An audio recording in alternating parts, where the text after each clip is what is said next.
How's it going, you all? And welcome back to B-Bros. We're nearing the end of Season 2 of The Mandalorian, and things are getting more and more interesting every episode. Regardless of its runtime, which was 30 minutes, this was the most intense episode so far, and it was worthy of the name, The Tragedy. There's a lot to unpack, so before further ado, let's get into the video.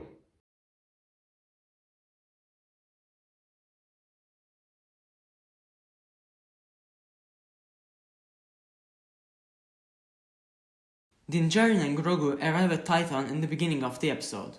In the Razor Crest, Din is making Grogu use the Force.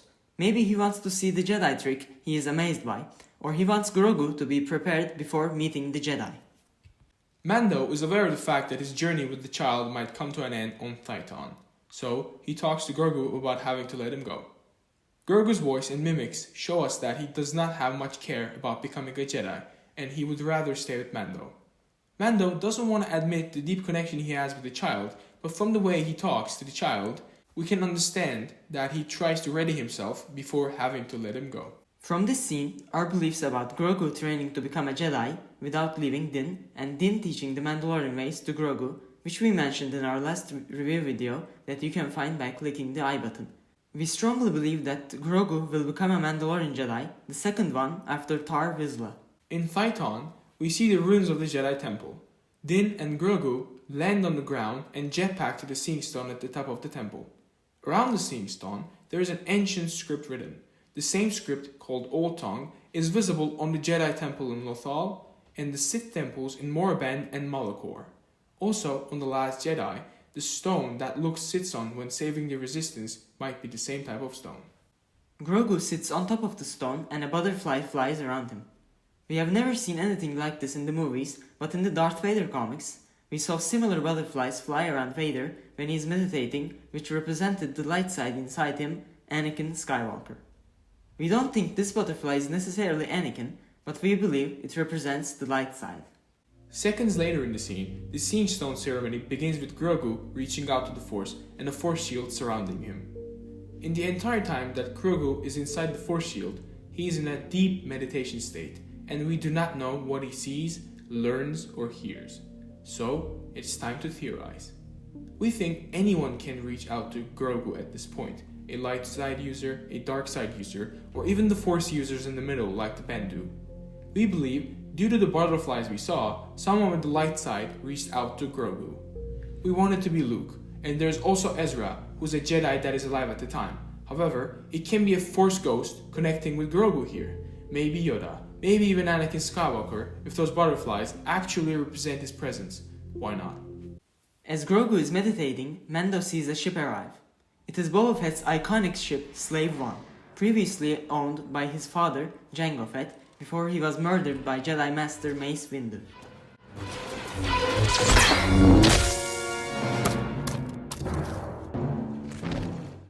We saw this ship like we saw Jango and Boba, both in the original trilogy and the prequel trilogy specifically in Episode 2, Attack of the Clones. Also, in our intros and outros, you can see our Lego Slave One as well. Mando confronts Boba Fett. He asks Boba whether he's a Jedi or here to capture the child, as he doesn't know who Boba is.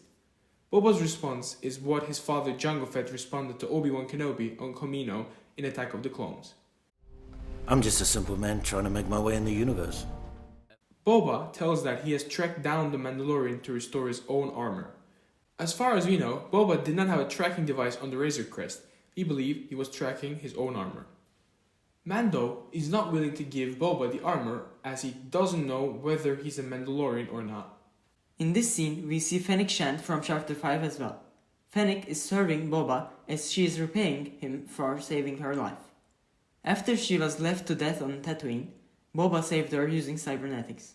This is the first time we see the stomach being replaced in a creature. Boba says, "She was left to die on Tatooine like I was." He is talking about his Sarlacc pit experience on the Return of the Jedi. On Chapter 9, we learned that Boba was saved by the Krayt Dragon. When the dragon ate the Sarlacc, Boba escaped. However, we do not know how he lost the armor to Jawas. Before their meeting comes to an end, the Empire intervenes. Imperial troops arrive with what looks like a First Order troop transport that we see in the sequel trilogy. This looks like an early version of that design. Mando rushes back to the child to ensure his safety, whereas Fennec and Boba get ready for the Imperial troops. One of the Imperial troopers uses a new type of mortar weapon that we never saw before as well. Also, there's a nice callback to Indiana Jones, as Fennec uses a boulder to destroy the E-Web.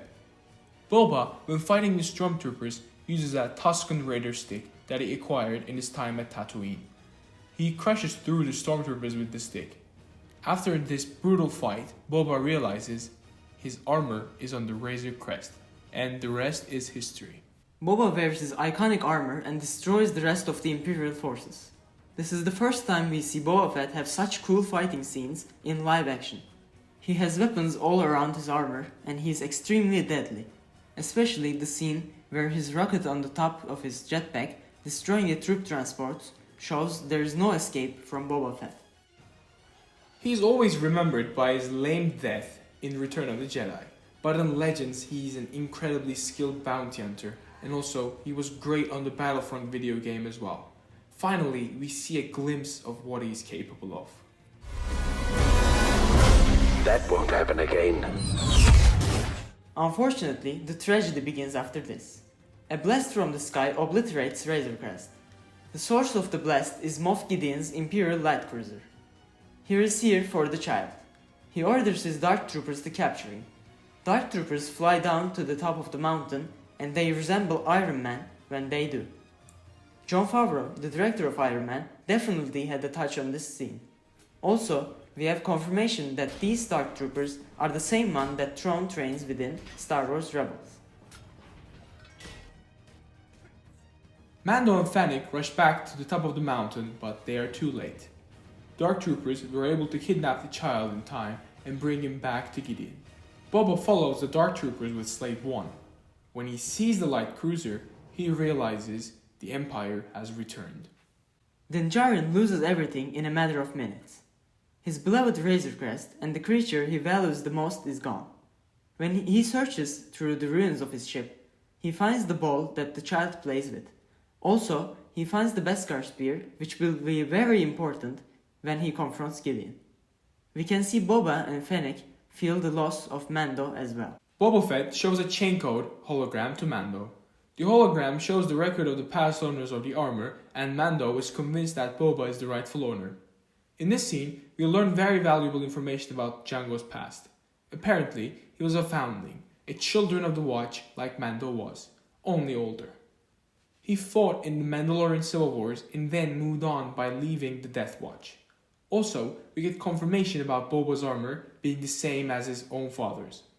After this conversation, we see a true Mandalorian act from Boba. He says that he and Fennec are in Mando's debt until the child is retrieved safely. We can see that Boba is a man of his word. In canon, we never saw Boba like we did in this episode, and we do not only mention his cool fighting skills. In the original trilogy, Boba seemed like a skilled bounty hunter as he was the only one who was able to capture Han Solo.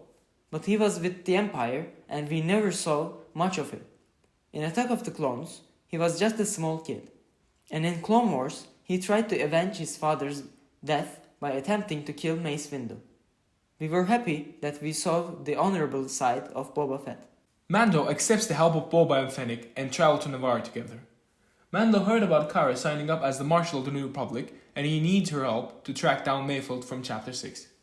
Mando needs to free him from prison as he's one of the few people that can locate Moff Gideon's cruiser. We can see the New Republic is still not taking any precautions to stop the Empire. In our Chapter 12 review, we talked a lot about this topic. We still do not understand how Luke, Leia, or Han did not see this coming. Luke is training the new generation of Jedi, which includes a 5-year-old Ben Solo at the moment, but what Leia and Han is doing is a mystery to us. In the last scene in the episode, we see Grogu choke some stormtroopers in the prison cell at Moff Gideon's cruiser. If you're a person who links Force choke to the dark side, don't. It is not the most friendly way to use the Force, but it is not only linked to the dark side. If you can remember, Luke uses the Force choke against Gamorreans in the Jabba's palace on Return of the Jedi.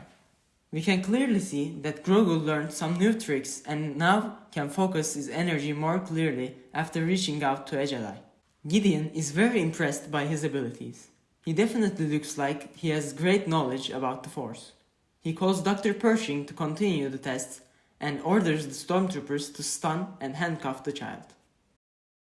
In the upcoming episodes, we expect Mando to recruit more allies, which includes Mayfield, Bo-Katan and other Mandalorians, and even Ahsoka.